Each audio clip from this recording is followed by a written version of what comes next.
4월 4일 묵상 본문 말씀은 신명기 21장 1절에서 23절입니다. 신명기 21장에는 다양한 규정들이 모여 있어 얼핏 보기에 통일성이 없는 것처럼 보이지만 10절에서 21절까지는 가정에 대한 규정이 포함될 수 있습니다. 1절에서 9절은 죽인 자를 알지 못하는 죽음에 대해 어떻게 처리할 것인지를 규정합니다. 본문은 피살된 시체를 언급합니다. 이것은 칼, 창과 같은 무기로 죽은 자를 의미합니다. 피살자는 억울한 죽음을 당했으므로 피해 보복자로 억울함을 풀어줘야 했지만 그를 죽인 자를 알지 못하는 상황입니다. 이러한 상황에서 저자는 새로운 규정을 서술합니다. 먼저 장로와 재판장이 나가서 피살된 곳에서 거리를 기준으로 가장 가까운 성읍을 선택합니다. 그 가까운 성읍의 장로들은 성읍에서 아직 일을 시키지 않고 멍에를 매지 않는 송아지를 치해야 합니다. 이어서 성읍의 장로들은 물살이 강하고 갈지도 않고 씨를 뿌린 일도 없는 골짜기로 송아지를 끌고 가서 목을 꺾습니다. 이것은 송아지가 특정할 수 없는 살인자를 대신하여 죽는 것임을 묘사합니다. 동시에 이 의식은 무죄한 자의 피 흘림과 무관하다라는 것을 보여주는 것이기도 합니다. 5절은 레위 자손 제사장에 대해 서술합니다. 성읍 장로들이 송아지 목을 꺾은 후 레위 자손 제사장이 등장하여 후속 조치를 합니다. 본문은 레위인 제사장을 여호와께서 택하사 자기를 섬기게 하신 자, 여호와의 이름으로 축복하게 하신 자라고 서술합니다. 그들은 모든 소송과 분쟁에 관여할 수 있었습니다. 6절은 다시 그가 피살된 곳에서 제일 가까운 성읍의 모든 장로들을 언급하는데 이것은 3절과 같고 그 골짜기에서 목을 꺾다라는 표현은 4절과 같습니다. 여기에는 추가로 손을 씻으라는 표현이 나옵니다. 손을 씻는 것은 살인 행위로부터 무관함을 보여줍니다.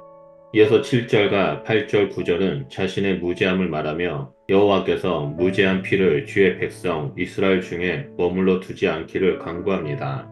이후 10절에서 14절은 포로로 잡힌 여성과 결혼에 대해 나옵니다. 10절은 적군과 싸울 때를 이야기하며 전제 상황을 가리킵니다. 본문은 사로잡은 후를 언급하는데 이것은 포로로 사로잡다를 의미합니다.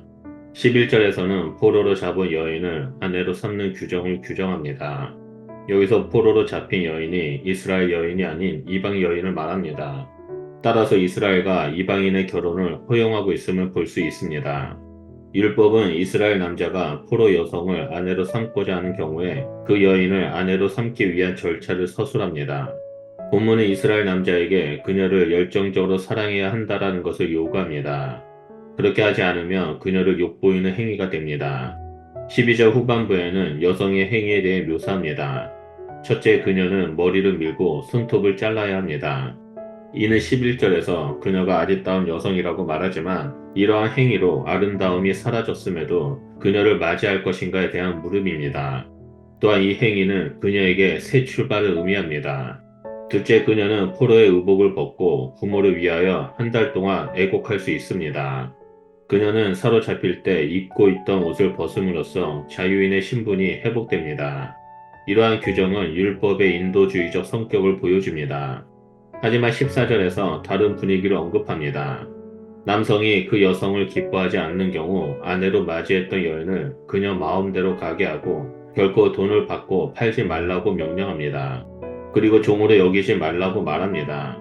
그녀는 더 이상 포로의 신분이 아니므로 강압적으로 대해서는 안 되며 아내로 대우해야 합니다. 15절 이하는 두 아내를 둔 경우를 서술합니다. 고대 이스라엘 사회는 일부 다처제였으므로 둘 이상의 아내를 두는 경우가 있었습니다. 이로 인해 아내들 중에는 남편에게서 미움받는 아내와 사랑받는 아내가 있기도 했습니다. 여기에서는 아내에게 대한 남편의 서로 다른 태도로 인해 미움받는 여인의 아들을 장자에서 끌어내리려는 시도를 고발합니다.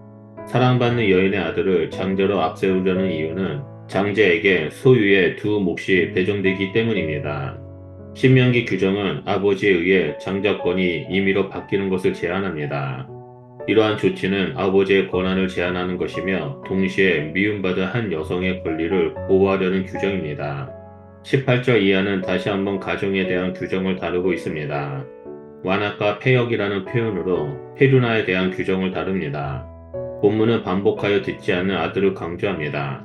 또한 패역한 아들의 부모의 징계에도 불구하고 듣지 않은 상황임을 서술합니다. 오히려 이 아들은 방탕하며 술에 잠긴 상태로 세월을 보내고 있습니다.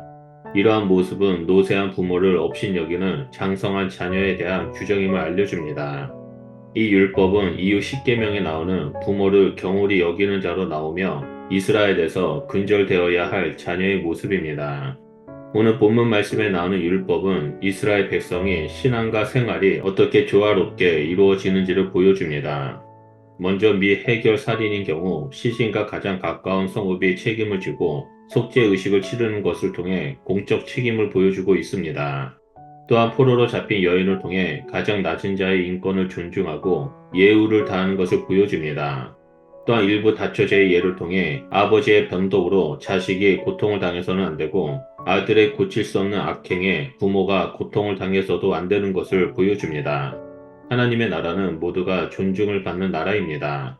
약자를 밟고 세우는 나라가 아니라 서로를 존중하고 함께 하나의 공동체를 이루는 나라입니다. 이러한 하나님 나라는 한 사람을 향한 공동체의 책임과 공동체를 향한 한 사람의 책임이 강조됩니다. 우리 모두는 예수 그리스도를 통해 하나님 나라의 공동체의 일원으로 부르심을 받았습니다. 그럼 우리가 해야 할 것은 서로를 존중하고 하나가 되어 한 몸으로 이루는 공동체를 이루며 살아가는 것입니다. 그러므로 오늘 하루를 살아갈 때 우리의 도움이 필요한 사람들에게 도움을 주고 함께 세워가는 삶, 서로를 존중하고 사랑하며 섬기는 삶을 살아가는 자가 되길 예수 그리스도 이름으로 축원드립니다. 그럴 때 하나님의 장막은 우리를 통해 더더욱 확장될 것이라 믿습니다. 기도하겠습니다. 하나님 감사합니다. 오늘 말씀을 통해서 하나님 나라의 공동체로서 어떻게 살아야 하는지를 보게 해주셔서 감사드립니다. 하나님 우리가 서로를 존중하고 그리스도의 사랑으로 섬기며 하나됨을 이루겠습니다. 그래서 하나님께서 우리를 부르신 공동체에 합당한 삶을 살겠습니다.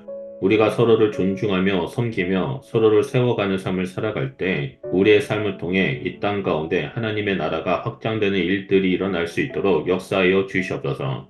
그래서 많은 영혼들이 주님 앞에 나와 예배하는 일들이 일어날 수 있도록 함께하여 주시옵소서. 감사드리며 예수 그리스도 이름으로 기도드립니다. 아멘.